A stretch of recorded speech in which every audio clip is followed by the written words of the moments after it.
c'est bon si la justice ne fait pas son travail. Ousmane da leen di bàyyee ak askan wi. lii mooy li mu tegaat démb. mu tegaat beneen mbir bu jiitu lii. mooy bañ ne dañuy wax ay waxu lam-lamee ay affaire de plan de restructuration. assemblée la ñu saisir pour que ñu voter loi boo xam ne on ne va pas faire un plan de restructuration ak ku fi mën di toog. du ñu def un plan de restructuration bu Sénégal. xam nga kooku it beneen galgal la. ah parce que tey Ousmane mu ngi li mu waxoon ca la nekk mooy cohabitation douce. raisonnée et raisonnable. mu ngi teg ay mbir yoo xam ne da ngay won ne Ousmane dafa am taxawaay boo xam ne il fait une politique de haute intensité comme ni ko waa ji waxee. xam nga tey bu ne assemblée nationale nañu voté loi boo xam ne y aura plus possibilité de restructuration foofu mu ngi prévenir nit ñi nga xam ne dañuy dem ci Bassirou Diomaye Faye naan ko tant que Ousmane mu ngi fi l'économie ne va pas bouger Ousmane mooy principal obstacle bi tax le FMI ne peut pas te financer pour que loolu bu fekkee ne Bassirou dégg na ko mu dégager Ousmane FMI ñëw pour proposer un plan de restructuration. Parce que depuis un certain temps gars yi ci li ñu doon jouer mooy boo gisee les partenaires ñu bañ a financer boo gisee le FMI ne veut pas dérouler son plan c'est Ousmane qui bloque. xam nga loolu c'est une manière de lui dire écarte Ousmane. Mais bu assemblée voté ne quel que soit ki fi ñëw on peut pas faire un plan de restructuration mooy ponk boobu ñu doon jëkkati. waaw te daal di daanu. bu ci tegee nag commission d'enquête yi 10 commissions ñu war a dugg càmbar ba pare wax ak askan wi yëpp. kooku day mettre la justice dos au mur. Ousmane a ngi géem de. bu baax sax Samba. xam nga Ousmane a tellement compris. lan mooy blocage wu dëkk bi. et système bi quand même si mu gën a yàq. nañu wax ne dame justice ci la bokk parce que fi mu ko attendre dafa sori. et bu fekkee ni li ngay def en politique bëgg mu am ay résultats. dafa am fu muy gàllankoor da ngay wut benn contour parce que ce pouvoir judiciaire tamit dafa am quelque part fu nga xamante ni législature bi daf ko xaw a am. mooy mën a def ay commission d'enquête. et commission d'enquête yooyu noonu finalité bi mooy wax askan wi kat moo def lan ci alalu Sénégal. et commission d'enquête yooyu noonu bu ñu ko monté ba pare di ko médiatiser sénégalais bu ne dina xam lu ne lan la. parce que bu fekkee ni yow mi ñuy enquête yow yaay toog di wax nit ñi di xam ci question bi li nga répondre lii ak lii lan la mais au finish mais juge bi dafay il n'aura pas les coups de franche parce que il aura les mains liées. parce que lii li Sénégal yëpp xam ne lii la. yow mënoo ñëw ci sa décision de justice nga wax leneen lu war ak li nga xamante ni moom la Sénégalais yëpp comprendre. billaay. et bu nit ñëpp demee xam ne kii moom moo am tort il est coupable parce que lépp bu leer na mais li des mooy justice def ci li nga xamante ni moom la ci war a def et loolu beneen stratégie la pour montrer à la justice que lépp li ngeen xamante ni yéen a ngi doon gàntal ci réduction des comptes fi mu toll dinañ wuti ay pexe yoo xamante ni dootoo leen am les coups de franche mais vous aurez les mains liées pour mën a fexe ba réduction des comptes boobu am moo tax à chaque fois boo amee ñuy teg ay pexe pour gàllankoor ay pexe Ousmane mu ngi lijjanti yeneen ni pexe pour mën a gën a nekk ci kaw seen pexe yooyu noonu ñoom ñi nekk di def moo tax ces commissions d'enquête parlementaire yi nga xamante ni dinañu ko médiatiser mais ce sera une bonne nouvelle mais au-delà de la RTS mais Assemblée nationale également am na chaîne parlementaire et cette chaîne là plus yeneen chaîne yi nga xamante ni probablement dañuy mën a jël seen signal pour gënam ko mën a xamale ak sénégalais yi mais sénégalais yëpp dinañ xam lan moo xew ci lan et chaque contrat par contre loolu moom mooy am solo parce que les enquêtes parlementaires ce sera si yenn contrat yeeg yenn mbuuxum yeeg yenn infrastructure yi nga xamante ni gis nañu ne y a des dossiers député bu ne dem jëli ay dossiers ñëw toog ñu def enquête parlementaire ci yow noonu gis nañu jour sangam yónnee nga par exemple mail ci bërëb sangam wala compte bancaire sangam gis nañu ngeen créer ay sous compte jour sangam xaalis dugg na fii mais bi mu duggee gars yi dañu créer ay sous compte retirer xaalis bi dugal ko fii génnee ko fële jaar fële mais yii yëpp ñu laaj la ana preuve yi et dans ces enquêtes parlementaires bu fekkee ne dafa am un banquier bu am preuve yi mënu la ñëw wax joxe preuve yi mais il faut mu am saisine officielle de l'autorité mais bu ko parlement bi laajee parce que moom mooy contrôler les actions du gouvernement mais day joxe les détails et ces députés là auront assez de preuves pour mën a poser les bonnes questions aux personnes yi nga xamante ni ñoom la ñuy laaj compte yu ñu war a rendre te aujourd'hui bu ñu demee ba fi ñu toll nii amul sénégalais bu xamul ne mais ñi fi jógee am na lu ñu def lu jaarul yoon ci suñu alal. wallaay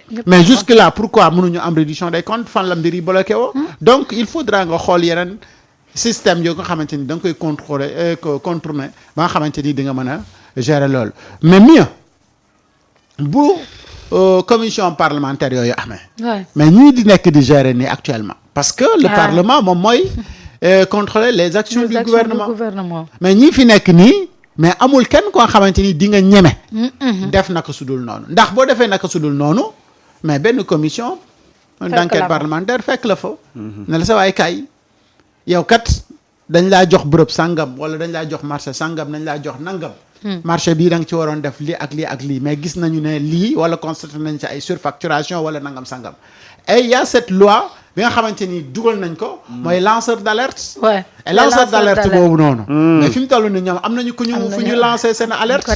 dañuy saisir directement commission yooyu noonu na leen mais def leen benn enquête parlementaire ci mbir yi preuve yi laa am. mais ñooñu commencé def si seen liggéey donc yaa ngi gis ne fi mu toll nii gars yi ñu ngi liggéey ci liy permettre. transparence forcément. yow miy gouverner nga nekk ci. boo ci nekkulee am na ay moyens yu bëri yu nga xamante ni moom. ak quel que soit niveau bi nit ki am information bi am na des moyens pour te dénoncer. Absolument. Parce que am na une loi si lanceur d'alerte yi bu koy protéger. Mais loi boobu daf na la yow boo demee ba munoo ko wax publiquement. mais mën nga saisir officiellement les autorités compétentes. Les commissions parlementaires yooyu bu amee nga saisir ko mais ces députés là vont faire le travail. mais loolu Ousmane a ngi. ah. ma ne Ousmane a ngi ci de. waaw non c'est-à-dire que Ousmane dafa am xam-xam. Marita boo tënkee lii yëpp li ngay d'accord mooy Ousmane dafa am xam-xam.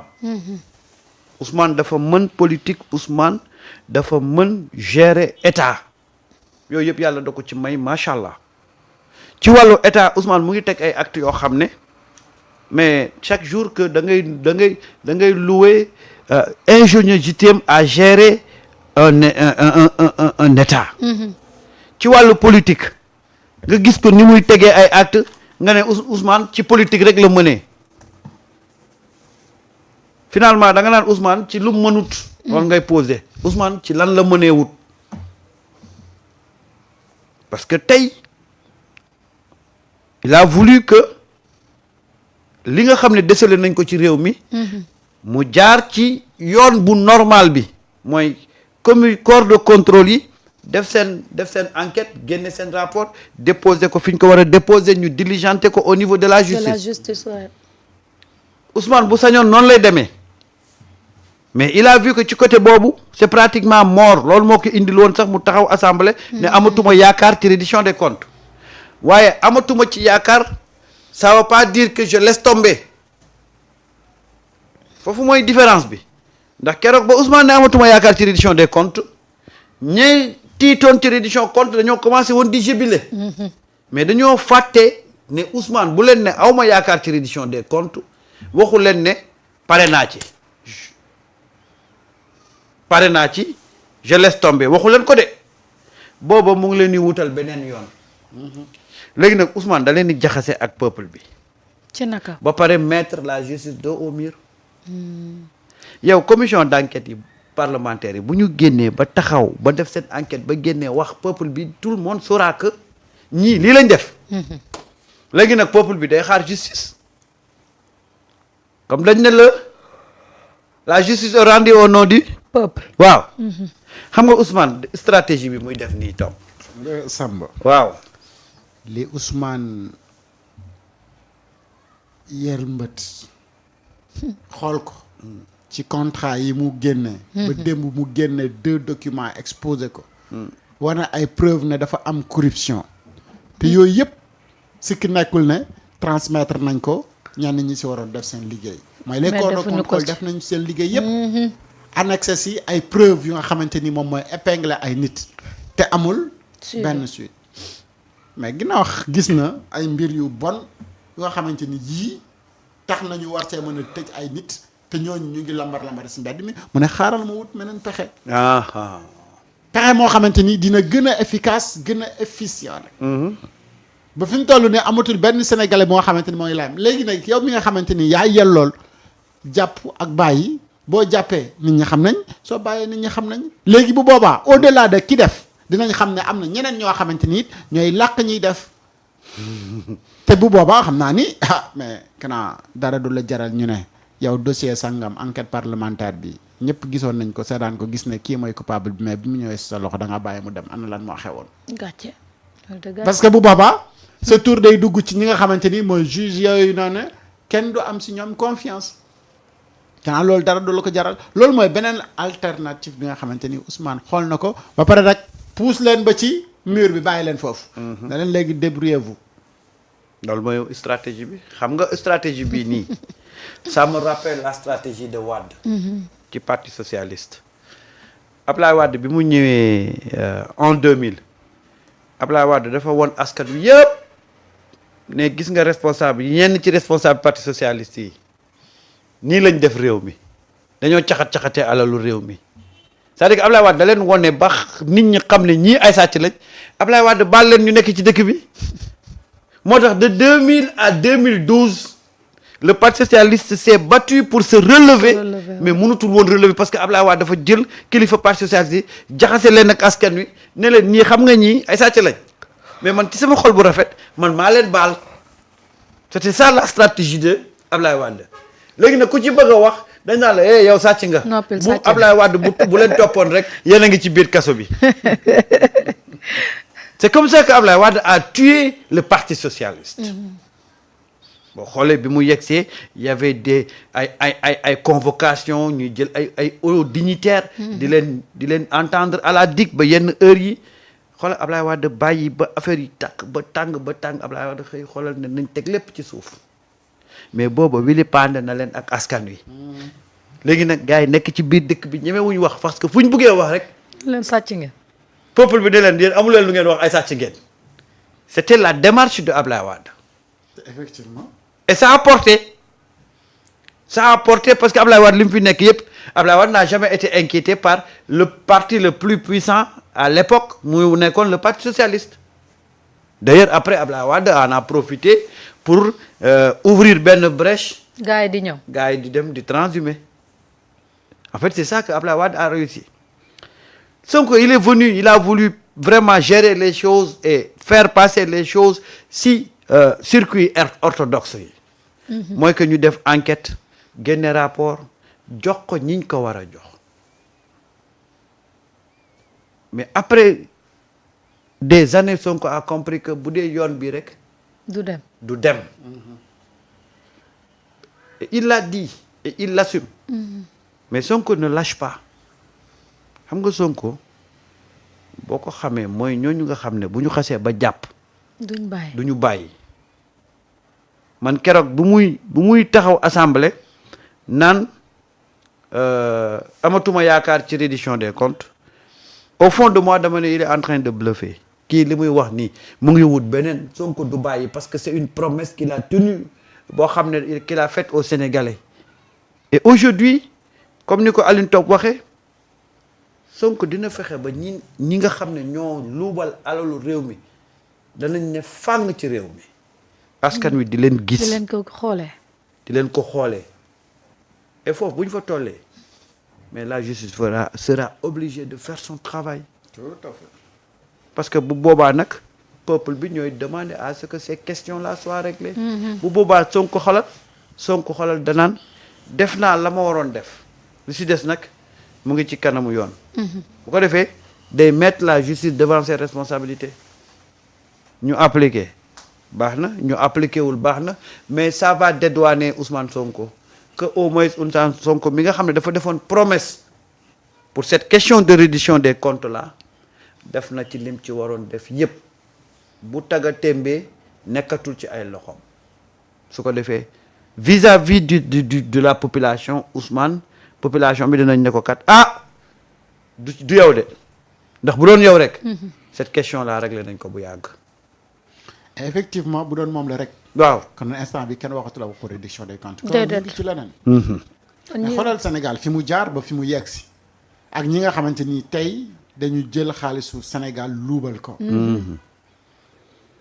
mais ne serait-ce que ce qui se passe ak patrimoine bâti bu Sénégal. mais loolu scandale gënu ko ngande.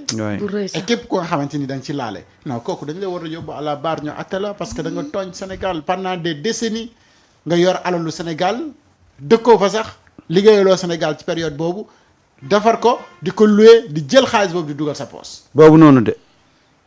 mais loolu. c'est un délit. loolu dafa war a bokk si yi nga xamante ni c'est pour ñu rendre compte. mais ñaata Top marché lañ lay wax fii. mais Top dafa am question boo xam ne da ngeen koo guux démb. muy ban waxu leen ci lu bari. te loolu daf ñu téye woon en haleine pendant une semaine xaw ma 2 semaines mooy l'ancien siège du HCCT a été repris par l'État avec 3,5 milliards de recouvrés. Il abritera le ministère de la fonction publique qui payait un loyer de 600 millions par an. pourtant guuxuñu ko de. toj nañ ko de. wax nañ ci de. wax nañ fii ne. siège boobu noonu. mi Cheikh Seck jaay état bu Sénégal te waxoon na yëgul na état bu Sénégal fay na ko ba mu mat. di continuer di leen jël seen location. siège boobu la ñu récupérer léegi. mais ci wet gi. amoon na beneen ministère bu doon fay 600 millions par an. léegi foofu lay nekk. loolu dañ koy économiser te siège boobu état bu Sénégal du continuer di fay beneen bailleur location. waaw léegi Cheikh dinañu rembourser wala. war nañoo rembourser de. parce que nag wax dëgg yàlla suñu xaalis moom war nañu koo rembourser dana yëgul woon ne gars yi fay nañ. waaw ba te mi ngi doon encaisser loyer. waaw léegi nañu fay. waaw léegi loolu Cheikh ñun mayewuñu de dëkk bi amul xaalis. mais boo tëbee loolu yëpp. ay au conseil des collectivités territoriales boobu coûté 15 milliards au mois pour le Sénégal te boobu dañ ko dissoudre. léegi boo xaymawee loolu yëpp nga xool ñaata la ci Sénégal économisé. ça fait déjà des milliards. te pourtant Sénégal moom ndekkee immeuble bi te mu ngi doon wéy di fay location ba pare di fayal beneen ministère feneen location. léegi loolu yëpp la ñu récupérer. loolu nag faaw nga nekk ci yoonu njub pour mën ko def parce que le fait de découvrir mbir moomu du lu jafe. déedéet. mais le fait de corriger mbir mi. mooy jafe loolu moom mooy problème bi mooy li am solo. parce que keneen mënoon na ñëw gis ne lii dysfonctionnement la mais dysfonctionnement bi arrangé ko mu waxtaan ak ki nga xamante ni xam na ne lii dysfonctionnement la man xam naa ne Samba mii lim ñuy loué nii waruñu ko loué ma ñëw waxtaan ak Samba it xam naa ne lim ñuy loué waruñu ko loué nañu waaw effectivement léegi lu ñuy def man ko léegi da ngay mel ni kuy continuer di encaisser rek léegi lii nga may jox.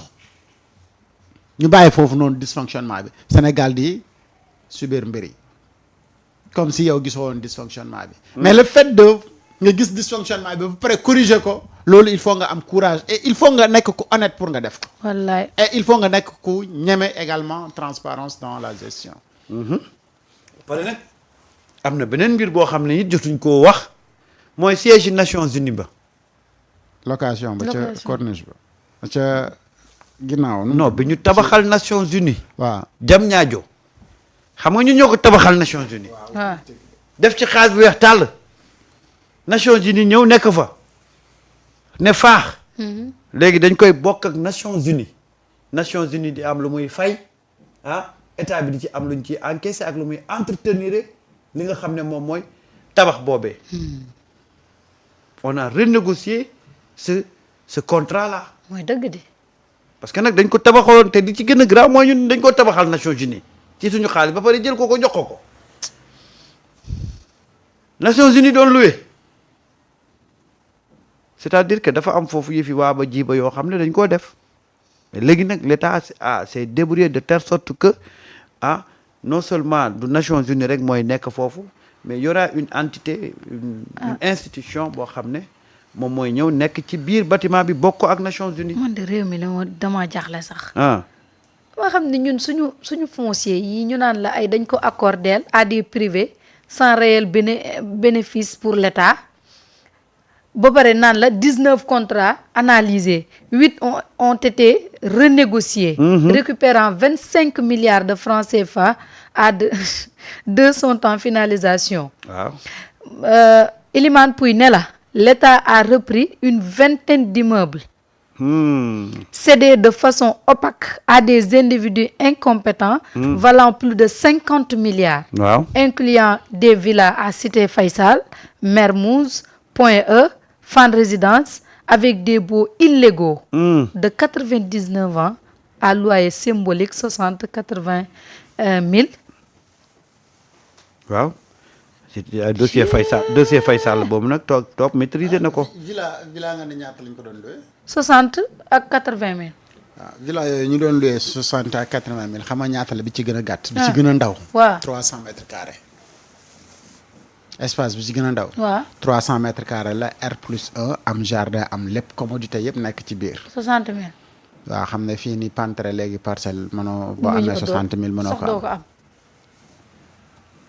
gis nga fi gars yi tolloon ak ñun ci réew mi pendant ce temps am na koo xamante ni nee nañ fonctionnaire la day fay ko xaalis bu bëri ñu jox ko kër gu mu dëkk 60 000 ba 80 000 lay fay location mais léegi nag liggéey na ba retraité waaye lànk bakkandaar na du jóge ci kër googu non dëkkul ci kër gi sax wut na ab ruqam bu rafet nee na fële yóbbu njaboot geeg noonu mais dafa defar foofu di ko luyee keneen ay xaalis bu bëri te xaalis boobu kenn xamul fu mu jaar te 60 000 ak 80 000 yooyu noonu moom la lay Pouye di benn émission doon wax ne am na ñoo xam ne sax duñ ko fay fa duñ ko fay.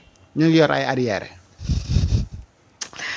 xaw ma réew lañ yoroon. xaw mooy ma un petit peu gars yi ni ñu séddoowee woon dëkk bi mooy que ni dëkk bi gars yi dañ ko defoon seen benn gâteau rek di ko partagé wu kenn ku si nekk nag ak fa ngay dagge ci gâteau bi mais Wise nee na ma l'ONU paiera 500 millions par an. léegi loolu ñu naroon ko bàyyi mu dem. waaw ñu naroon ko bàyyi mu dem. parfois da ngay laajte ban réew lañ ne rek. ah mais ndumbelaan lañ nekkoon ndumbelaan ku nekk da ngay xool noo séddee sa bopp rek et puis voilà le reste ñu xool les miettes ñu distribuer ko la population. ça a été toujours comme ça. Sonko de nee na ngeen wàcc yéen ñëppay génn. mais bien sûr. nee na ñëppay génn de. ah mais bien sûr xam nga ñi amul woon kër mais nag amuñu fa luñ fa def waaw yow alalu nekkatoo Sénégal nekkatoo fonctionnaire ça c'est pour les fonctionnaires tu n'es plus fonctionnaire Wow. mais waroo fa dëkk loolu waroo woon xaar ku la génne quoi keroog ba nga xamante ni retraité nga keroog nga waroon takk say bagage kuy waaj retraité ku ne da ngay waajal sa bopp dem sa kër ah mooy dëgg de waaye yow retraité ba pare toog buñ fi génn naan état bi dañoo génne ci mbedd mi de loolu du fi jàll. non c'est-à-dire que Dem leen non wuti c'est-à-dire que Sénégal ngay gis ñuy discuter ci loo xam ne mais c'est pas mais kenn du ci discuter c'est comme si un locataire nga nekk ci kër jàmbur ba retraité nga ne da nga fay continuer nekk te fayatoo. su ma gis lii. mais attends c'est-à-dire que on t'a donné un logement de fonction dafa am loo xam ne sax Marieta c'est une question d'éthique. d'éthique ouais. c'est une question d'éthique. man tey bu ma toogoon fii toog jox ma benn matériel Sunugal 24 dans le cadre du travail de Sunugal 24 bés bu ma arrêté Sunugal 24 damay indi matériel bi ma teg ko delloo waat ko toog du ma xaar sax toog di ma ko laaj. c'est une question d'éthique. nga nekk ci service ñu jox la auto service Marieta mais boo demee ba retraité wala boo demee ba nekkatoo ci service bi mais yow yaa war a delloo auto service bi waroo sax xaar ñu laaj la ko c'est une question d'éthique quoi c'est-à-dire que ça devait même pas nécessiter un débat man Sénégal c'est-à-dire que des fois da ngay gis ay yoo xam da nga koy def mais nga ne ñii mais où est l'éthique dans tout ça yow on te donne un logement dans le cadre de tes fonctions nga dem ba retraité tu n'es plus fonctionnaire yow waroo xaar ñu laaj la bâtiment boobu yow yaa ko war a delloo nagam Jérôme Bandiaky mi nga xamante ne gardien da doon garder nit kase nekkoo fonctionnaire liggéeyoo ci état moom moo mënoon jël sunu kii yi dëkk fa waaw il a fallu que ñu jàpp ko pour xam ne fa mu dëkk waru fa dëkk état wa ko moom mooy nekkoon paaram ci gâteau bi jaay Sénégal neex na de gâteau bi ñu ne mais imaginez depuis temps c'est-à-dire que ndeysaan am na benn pas un ancien administrateur mu may expliquer benn jour mu ne kër gi mu newoon dafa am ay jamono bi muy retraité fekk Ablaye Wade di yegsi ci